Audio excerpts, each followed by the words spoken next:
Hello students, मैं ज्योति पाराशर आपके साथ सी स्टडी पॉइंट में आज हम डिस्कस करने वाले हैं क्या यूनिट 5 जो ग्रीन स्किल से है।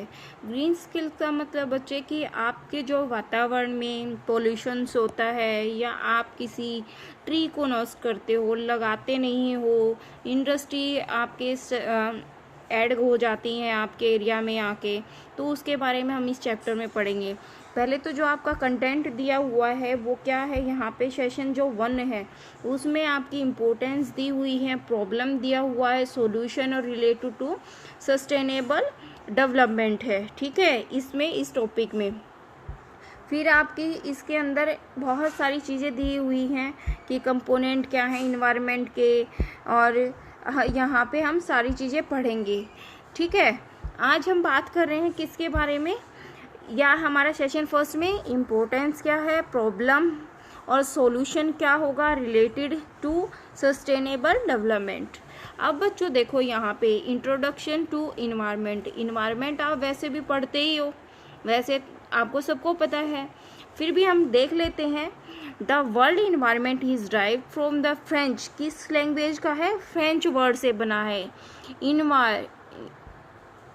ठीक है, which means to be the surrounded, मतलब आपके चारों तरफ। ठीक है, enclose and the encircle, मतलब एक आपके आसपास बहुत क्लोज है और एक सर्कल में। इट रेफर्स क्या करता है, it refers to both the abiotic physical और non living and the biotic living environment, कि जो ऐसा इन्वायरमेंट है कि जहाँ पे आप जहाँ रहते हो। ठीक है, environment refers to the aggregate of the condition और your surrounding in which living belong such a human, animal and plants live in the survive and the non-living things exist। यहाँ पे आप और पशु सब वहाँ पे रहते हो, और ऐसे भी हैं जो नॉन लिविंग थिंग्स भी एग्जिस्ट करती हैं। ठीक है, नेक्स्ट लाइन में कहता है इन अदर वर्ड्स, अगर दूसरे शब्दों में कहा जाए, environment is the sum total of water, air, land on the inter relationship among them self and also with human being and other living organism and property. अब यहाँ पे क्या समझा आया, कहता है कि इन वर्ड अगर दूसरे शब्दों में कहा जाए, जहाँ पे हमारा अगर सम करे तो वाटर भी आता है, हवा भी है, धरती भी है और हम सब भी हैं जहाँ पे, और हमारी जो प्रॉपर्टी है वो भी है। ठीक है, इन्वायरमेंट में कहते हैं हम। अब इसने कहा कि जहाँ पे हमारी फिजिकल और बायोलॉजिकली जो सराउंडिंग है इंटरेक्शन करते हैं, इन्वायरमेंट होते हैं, studies provide the approach in toward understanding the environment over the plant and the impact of human life upon the environment. देखो बच्चे, जो हमारे जो अंडरस्टैंडिंग जो इन्वायरमेंट होता है तो उसमें हमारे प्लांट का बहुत बड़ा रोल है, प्रभाव डालते हैं हमारी लाइफ में। और living beings include man and other environment are mutually react and they affect each other and number of way it is generally required with the nature and physically component planar earth and such as earth, air, water and sport and affect life in the biosphere। अब देखो बच्चों, जो हम धरती पे रहते हैं तो ये हमारा इफेक्ट तो डालते ही हैं। अब कहते हैं ना, बड़े बुजुर्ग भी कहते हैं कि आप अपनी प्रकृति के साथ खिलवाड़ मत कीजिए, क्योंकि जब भगवान जी होते हैं ना तो वो क्या करते हैं, वो हमारा जो हमने यहाँ पे इतनी चीज़ें हैं, आप देखो हम अपने जो वृक्ष होते हैं ना वो काट रहे हैं। ठीक है, तो उससे क्या है, हमारा जो पोल्यूशन है वो इंक्रीज हो रहा है। पोल्यूशन से क्या होता है, हमें सांस लेने में प्रॉब्लम होती है, प्रॉब्लम होगी तो हमें क्या होगा, कैंसर की बहुत सारी ऐसी बीमारियां हैं जो लग जाती हैं ह्यूमन बॉडी में। हमारा अगर देखा जाए तो जो हमारे जो लिविंग एरिया के अंदर हम ये सोचें कि एक ह्यूमन बीइंग की जो लाइफ है वो अराउंड 60 to 65 है जो डेथ रेट है, इससे ज़्यादा वो नहीं जीता है। क्यों? क्योंकि हमारे जो एटमॉस्फेयर के अराउंड जो सराउंडिंग है, एरिया है, वो ऐसा हो गया है कि लोग भागा दौड़ी में सब कुछ भूल गए हैं। किसी के घर में कोई पेड़ नहीं है, हर कोई इंसान कोई ट्री काटता है, कहीं हमारी बड़ी बड़ी बिल्डिंगें बन गई, कहीं इतने बड़े बड़े हाईवे बन गए। ठीक है, तो ये चीज़ें हमें बहुत इफ़ेक्ट डालती हैं। ये बात समझ में आई ना आपको? समझ में? चलो अब नेक्स्ट बात करते हैं। तो इसने कहा कि जो हमारे कंपोनेंट है इन्वायरमेंट के वो क्या क्या हैं। अब देखो बच्चों, यहाँ पे जो दो मेजर कंपोनेंट दिए हैं, जो एबायोटिक कंपोनेंट हैं और बायोटिक कंपोनेंट है, जो फिजिकली इन्वायरमेंट में आते हैं और क्या है, लिविंग इन्वायरमेंट में। फिजिकली इन्वायरमेंट में वो आते हैं internal physically factor like air, water and land, also called abiotic component. And biotic component क्या होते हैं, all living organism around use wise plant, animal and microorganisms are called the biotical. ठीक है, यहाँ पे हम देखते हैं कि जो इन्वायरमेंट हम एनिमल से या माइक्रो ऑर्गेनिज्म से ऐसी चीज़ें हम ग्रो करते हैं इन्वायरमेंट में जो हमारे लिए क्या होती हैं, जो सफिशिएंट होती है। अब जैसे आपने क्या किया, खेती की, वो हमारे लिए ज़रूरी है ना। तो ये चीज़ें हैं हमारी। ये तो जो फिजिकली में आया, ये किसने दी, हमें भगवान ने दी। हवा भगवान जी देते हैं, पानी भगवान जी है और धरती भी। पर यहाँ पे हम प्लांट हम खुद लगाते हैं, एनिमल्स हैं, तो यहाँ पे हम अपना काम करते हैं, एक ह्यूमन से रिलेटेड हो गया। ठीक है, अब यहाँ पे क्या किया कि यहाँ पे एक इमेज दी है। इस इमेज में कहा है कि जो बायोटिक है और एबायोटिक फैक्टर्स हैं।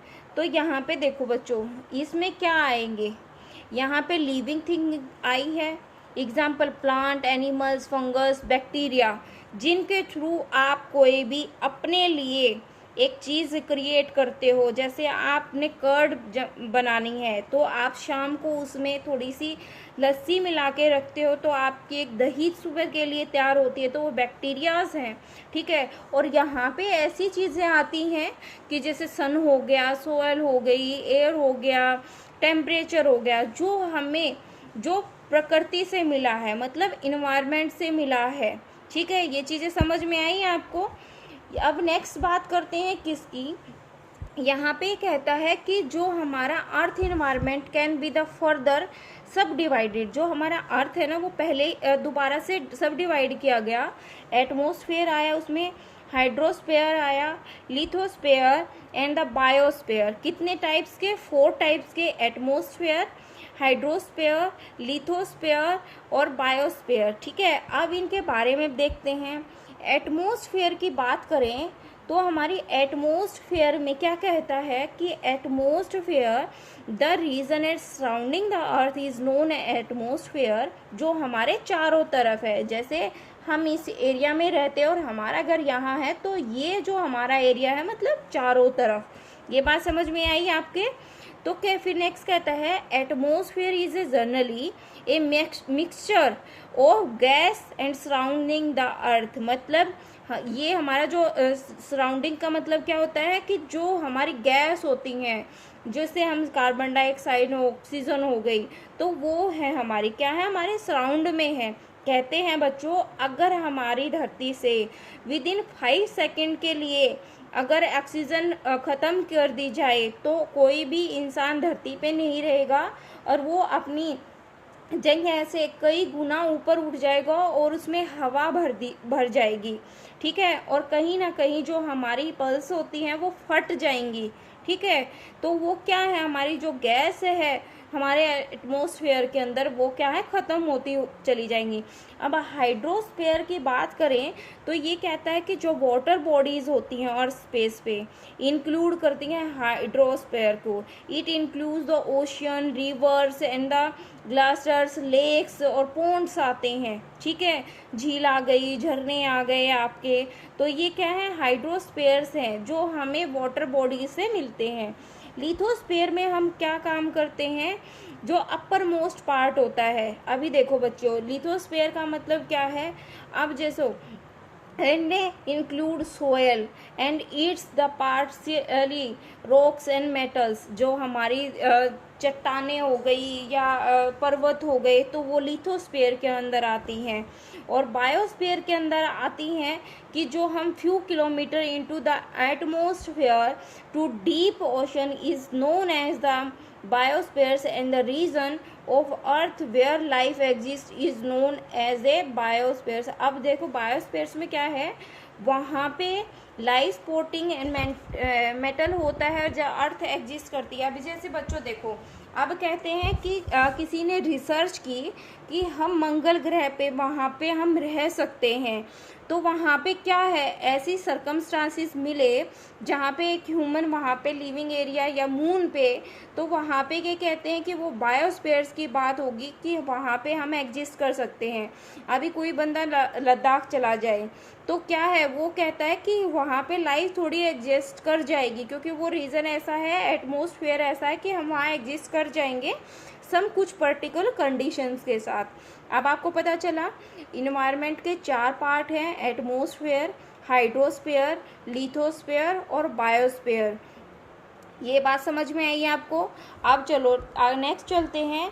अब ये कहता है कि जो फैक्टर हैं केसिंग एंड द इम्बैलेंस, की जो हमारी चीज़ें इम्बैलेंस हो रही है वो क्यों हो रही है। देखो बच्चों, अब पॉपुलेशन डे बाय डे है वो बढ़ रही है। देखो पहले क्या कहते हैं, इसकी डेफिनेशन पढ़ते हैं। जो इकोसिस्टम है consist of the animal, plant and environment condition of any area and the wetlands and the managed grove and the range forest and the coastal coral reefs and are example of ecosystem। Ecosystem maintain a very delicate balance and various human activity and threats to be the disrupt this balance and destroy the world ecosystem as a follow। अब देखो बच्चों, यहाँ पे क्या कहता है कि human है ना, क्या है, इंसान ह्यूमन है, वो क्या करता है कि उस चीज़ को इम्बैलेंस कर देता है। कुछ चीज़ किसी इंसान ने उसको काट काट के पेड़ों को अपने घर बना लिए, क्या वो अलग से कोई ट्री लगाता है, नहीं लगाता। तो वो क्या है, हमारी धरती क्या है, इम्बैलेंस हो रही है। बच्चे कहते हैं कि जो पेड़ पौधे होते हैं ना, तो ये हमारे अर्थक्वेक आते हैं तो उनसे हमें ना बचा के रखते हैं, क्योंकि वो जो उनकी जड़ें होती है ना, वो उसको हमारी जो धरती है उसको ऐसे कंट्रोल करके रखती है कि जिससे हम उससे बचे रहते हैं। ठीक है, अब इसमें बात करें तो इसने कहता है कि जो पॉल्यूशन है हमारी, जो the addition of the containment and the substance to be the natural environment that has a adverse and the effect to be the origin and the environment is called a pollution। Pollution क्या है, अब pollution है बच्चे, अब हर कोई इंसान ऐसी चीज़ें रिएक्ट करता है जो इन्वायरमेंट में हमारी जो गैस होती है ना उसके साथ मिलके हमारे शरीर के अंदर जाती है। अनडिज़ायरेबल चेंजेस होते हैं जो फिजिकली हमें प्रकृति से मिले। ठीक है, क्या मिले, प्रकृति से मिले, केमिकल्स हो गए, बायोलॉजिकली जो करेक्टरिस्टिक हो गई इन्वायरमेंट में, समझ में आई। तो वो क्या है जो हमारे इफेक्ट डालते हैं किस पे, ह्यूमन पे, जो पॉल्यूशन है, पॉपुलेशन है। और the world wild life is called a pollution। The agents and the pollute the environment or case and pollution are called a populate। जी यहाँ पे क्या है, अब देखो नेक्स्ट क्या है, कुछ पॉपुलेशंस जो होगी, पोल्यूशंस जो हो गई, वो क्या करता है कि उसने कहा कि बहुत टाइप के हैं। क्या है, एयर पोल्यूशन है। अब बच्चे सबसे बड़ी बात है कि हमें ऑक्सीजन की ज़रूरत तो होती ही है, वो ऑक्सीजन क्या है हमारे शरीर में जाती है, तो ऐसा तो है नहीं कि हमें वो हमें एक अच्छा वो देगी, एक हेल्दी लाइफ देगी, कुछ ना कुछ तो हमारी बॉडी पे इफेक्ट डालेगी ना। तो कहता है air pollution refers to the release of the pollutes and like the toxic gas, biologically molecules and the particular mixtures into the atmosphere। तो वहाँ पे हमारे कैसी वो जो हमारी इंडस्ट्री के थ्रू जो हमारी एटमो ऑटोमोबाइल्स हैं, जो कंपनियां हैं, तो वो पोल्यूशन जो डिस्ट्रॉय करती है वो हमारी क्या है, वो केमिकल्स हैं हमारी जो हमारी गैसें होती है ना उनके साथ मिलके हमारी कहाँ जाता है, हमारे शरीर में एयर के थ्रू, जो हवा के थ्रू जो हम सांस लेते हैं। अब देखो यहाँ पे एक फिगर बना हुआ है जिसमें हमारी नोज का और कुछ केमिकल फैक्ट्रियाँ बनी हुई हैं। तो वो क्या है, वो वातावरण में मिलके इन्वायरमेंट में हमारे सराउंडिंग एरिया में, तो हमारे किस में जाती है, हमारे शरीर में जाती है, जिससे हमारी क्या होती है, बॉडी इफेक्ट करती है। समझ में आई। अब नेक्स्ट बात करते हैं फिर वाटर पोल्यूशन। आप देखो बच्चे, वाटर पोल्यूशन है, वाटर पोल्यूशन में क्या है, हमारी कुछ कंपनियां हैं जिसके साथ मिलके, अभी आपने सुना होगा कि दिल्ली में कहा गया कि जमुना जी में ऐसे केमिकल्स जो है फैक्ट्रियां अपना पानी उसके अंदर छोड़ती हैं, तो वो पानी साफ नहीं रहता। अब कोविड-19 के थ्रू कुछ इमेजेस न्यूज़ में भी आई थी कि वो इतना साफ है क्योंकि वहाँ पे हमारी फैक्ट्रियाँ बंद थी, वहाँ पे काम ही नहीं चल रहा था, तो वो पानी हमारा बिल्कुल साफ़ हो गया। तो इससे पता चलता है कि वाटर पोल्यूशन कितना है। ठीक है, अब डेफिनेशन की बात करें तो कहता है water pollution is the act of the contaminating water and the bodies, and namely river, ocean, lake and stream and the ground water। तो वो क्या है, वो हम पीते हैं और हमारी जो बॉडीज़ होती है ना, वो केमिकल्स जो वेस्ट जो मैटर है तो कंबाइन होके तो हमारे शरीर में वो इनडायरेक्टली और इनडायरेक्टली क्या करता है, डिस्चेंज करता है ना वाटर बॉडी के through. Any the alternatives in the chemical and physically or the biologically water properties qualify as a water pollution। ये बात समझ में आई आपको। तो यहाँ पे क्या है, तो हम यहाँ पे इस फिगर में आप देखो कि कैसे कंपनियाँ उसमें जितनी भी इंडस्ट्री एरिया है तो वो हमारी पानी में ऐसे केमिकल्स हैं। देखो हमारी जो गंगा जी थी, गंगा रिवर है, तो गंगा रिवर में कहते हैं कि डॉल्फिन थी हमारी, अब डॉल्फिन नहीं है क्योंकि कहीं ना कहीं वहाँ पे भी पोल्यूशन है, वाटर पोल्यूशन। ठीक है, 2009 के अंदर तो उसको उमा भारती को कहा भी गया था कि हाँ, उसको एक प्रोजेक्ट दिया गया था जिसमें था हर हर गंगे का नाम दिया गया था, और उसको क्या किया था, सफाई का काम था कि गंगा को कैसे साफ किया जाए। ठीक है, अब नेक्स्ट बात करते हैं किसके, सोयल पोल्यूशन की। अब सोयल पोल्यूशन की हम बात करें तो बच्चे इसमें क्या है, हम कुछ भी अगर मार्केट से लेके आए या पॉलीथीन हो गई हमारी, तो वो क्या है, हम वहीं पे डाल देते हैं। ठीक है, जहाँ पे हमारा पॉलीथीन एरिया कवर हो जाता है किसी जगह पे, तो वहाँ पे कोई भी चीज़ ग्रोथ नहीं करेगी, मतलब वो वहाँ पे फिक्स हो जाएगा। उसको डिजोल्व होने में बहुत टाइम लगता है पॉलीथीन को, तभी तो कहते हैं ना कि पॉलीथीन को बैन करो। अब सोयल पोल्यूशन की बात है, यहाँ पे कहते हैं when the soil of any area is the need to the leads to soil pollution or land degradation। The soil is the essential to be the growth of plant and including the crops। यहाँ पे हम जो उपजाऊ भूमि है और यहाँ हम अपनी ये फसलें उगाते हैं, तो वो क्या करती हैं, जो उसकी गोल्ड क्वालिटीज़ होती है ना, वो क्या करती हैं कि बिल्कुल वो उसको लोअर में बदल देती हैं। इससे पुअर हेल्थ होती है क्योंकि हम अच्छा खाना नहीं खा पाते। इंडस्ट्रियल क्या करते हैं, एग्रीकल्चर जो केमिकल्स हैं, कॉमन पोल्ट्रीशन है, जो किसी ने देखो बच्चों, जहाँ पे दवाइयाँ बनती हैं जो लिक्विड हैं, कोई वैसे केमिकल्स हैं, तो वो क्या करते हैं, जो वेस्ट मटेरियल है वो वैसे ही वहाँ पे डिजीज़ कर देते हैं। तो वहाँ पे क्या है, हमारी वहाँ पे जो सोयल पोल्यूशन है वहाँ पे वो बढ़ता है। ठीक है, तो हमें कहीं ना कहीं तो इफेक्ट डालती है नहीं हमारे।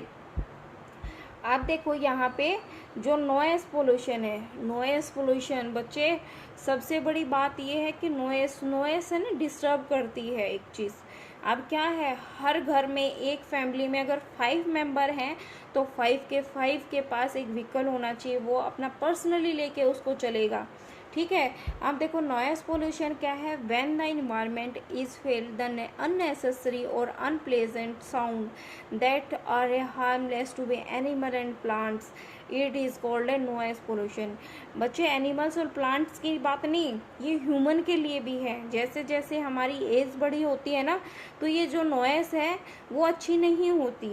अब हमारे जो दादाजी हैं या ग्रैंडफादर हैं, जो भी हैं हमारे, तो उनके लिए वो अच्छी नहीं होती। तो वो हमसे इतनी ही दूर है कि उससे क्या होता है कि जैसे दिवाली पे जितने आप बम चलाते हो, तो कई बार क्या होती है, उस साउंड से हार्ट अटैक की प्रॉब्लम हो जाती है। तो आपको वो चीज़ नहीं करनी चाहिए। ठीक है बच्चों, आपको यहाँ पे पढ़ाने का मतलब यही है कि आप ये देखो कि हम कोई चीज़ तो कम ऐसा नहीं कर रही जो हमारे लिए अच्छी नहीं हो।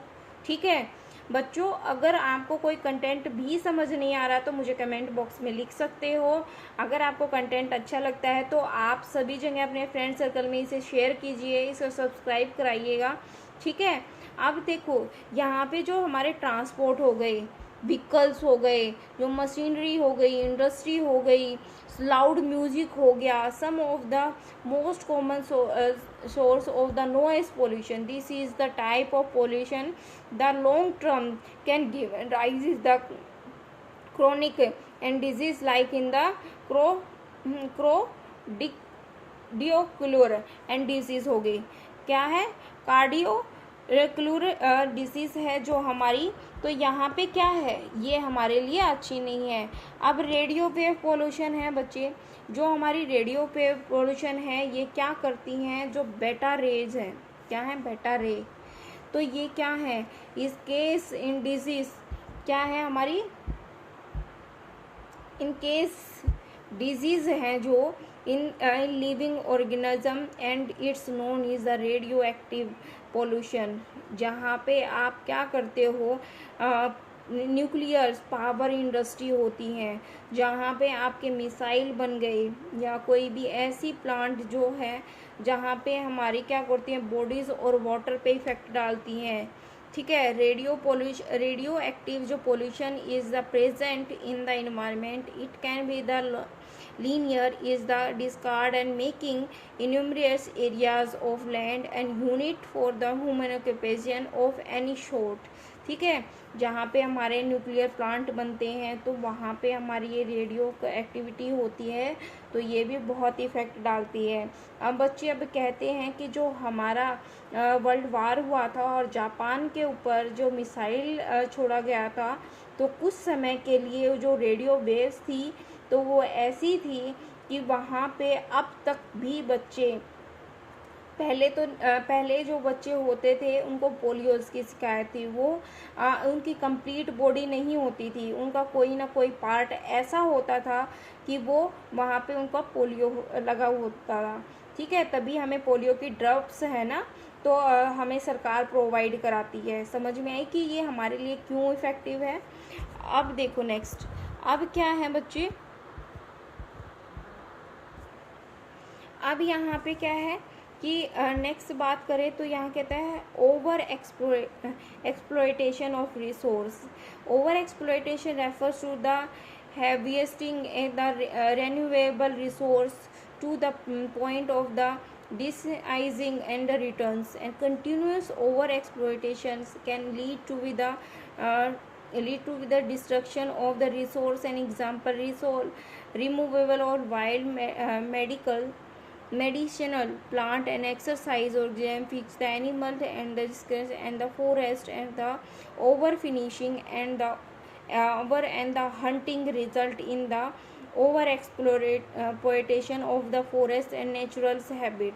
अब तो बच्चों देखो, हम क्या करते हैं कि जो ओवर एक्सप्लॉयटेशन होती है रिसोर्स की, तो वहाँ पे हम क्या कर सकते हैं कि उसको रिन्यूएबल ऐसी चीज़ें बना सकते हैं कि वो दोबारा से काम में आए। जैसे अब पेपर का वर्क है तो हमें पेपर यूज़ करना चाहिए। ठीक है, माइनिंग का मतलब क्या है कि mines are dug and below the earth and surface to get and ore, the ores are then refined to extract the valuable elements such as the metals, games and the minerals, and some of the environment impact of the meaning include the, ये कहता है कि जो हमारे यहाँ पे जो हम ह्यूमन यूज़ करते हैं, जो हम क्या कर सकते हैं, ऐसी चीज़ें यूज़ कर सकते हैं, वहीं जो लॉस ऑफ द बायोडाइवर्सिटी जो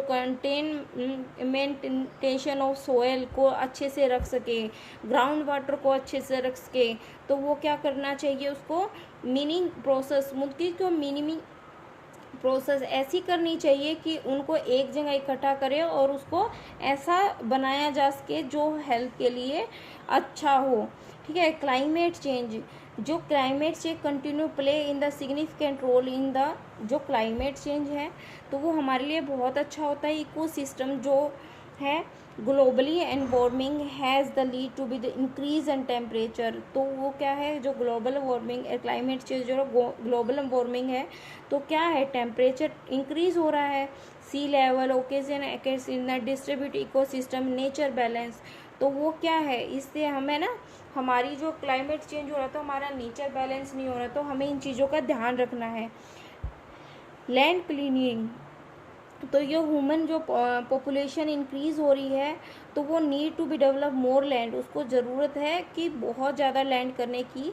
ecosystems are the destroyed in the other clear land, तो वो क्या करती है कि वो डिस्ट्रॉय करती है, साफ करने लैंड को लेने के लिए, हाउस डेवलप करने के लिए, roads, agriculture use the rising and the living stock, जो वहाँ पे एग्रीकल्चर उनको नष्ट करती है, लैंड क्लियर कर रही हैं।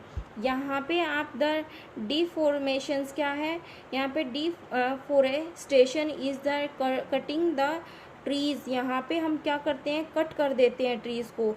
तो ये ऐसी चीज़ें हैं बच्चे, जो हमारा क्लाइमेट चेंज हो रहा है ना, तो ये इन कारणों से तो हो ही रहा है। वहाँ पे तो एक ह्यूमन बॉडी के बारे में हमने पढ़ा था, यहाँ पे हम ये पढ़ रहे हैं कि ह्यूमन एक्चुअली इन चीज़ों के ज़रिए हमारी जो बॉडी में हो रहा है चेंजेस आ रहे हैं, किन कारण से हैं, इंसान पेड़ काट देते हैं, वो क्या करते हैं, जो क्लाइमेट चेंज हो रहा है तो जैसे हमारे नेचर पे भी इनबैलेंस हो रहा है, हमारे जो टेम्परेचर वो इंक्रीज हो रहा है ग्लोबल वार्मिंग की वजह से। नेचुरल केस है, अब देखो यहाँ पे क्या है, natural case, thinking like in the avalanche and the quick and tide waves and the storm and the wildfires can be the totally crush and the animals, जो नेचर चेंज हो रहा था वो क्या करेगा कि जो नियर बाई एनिमल्स हैं वो उनके ऊपर इफेक्ट डालेगा। ठीक है। अब ये आज के लिए हम इतना ही करते हैं बच्चों, नेक्स्ट मिलेंगे। अभी आपको समझ में आया हुआ कि हमने प्रॉब्लम्स पढ़ी हैं, यहाँ पे बात किया है। ठीक है। यहाँ पे हमने क्या पढ़ा है कि जो रेडियो पोल्यूशन थी वो कैसे इफ़ेक्ट होंगी हमें। ठीक है। नॉइज़ पोल्यूशन क्या था, और हमने सॉइल पोल्यूशन के बारे में पढ़ा है, और वाटर पोल्यूशन के बारे में पढ़ा है, और हमने यहाँ पे एयर पोल्यूशन के बारे में पढ़ा है। ये समझ किसका पार्ट था, ये पोल्यूशन के आपने पार्ट पढ़े। फिर हमारा जो फिर हमने बात की किसकी, कि जो ये पोल्यूशन के बाद हमने बात की ओवर एक्सप्लॉयटेशन रिसोर्स की, जो रिसोर्स हैं बहुत ज़्यादा यूज़ करते हैं तो वो क्या है, हमारे लिए अच्छे नहीं है।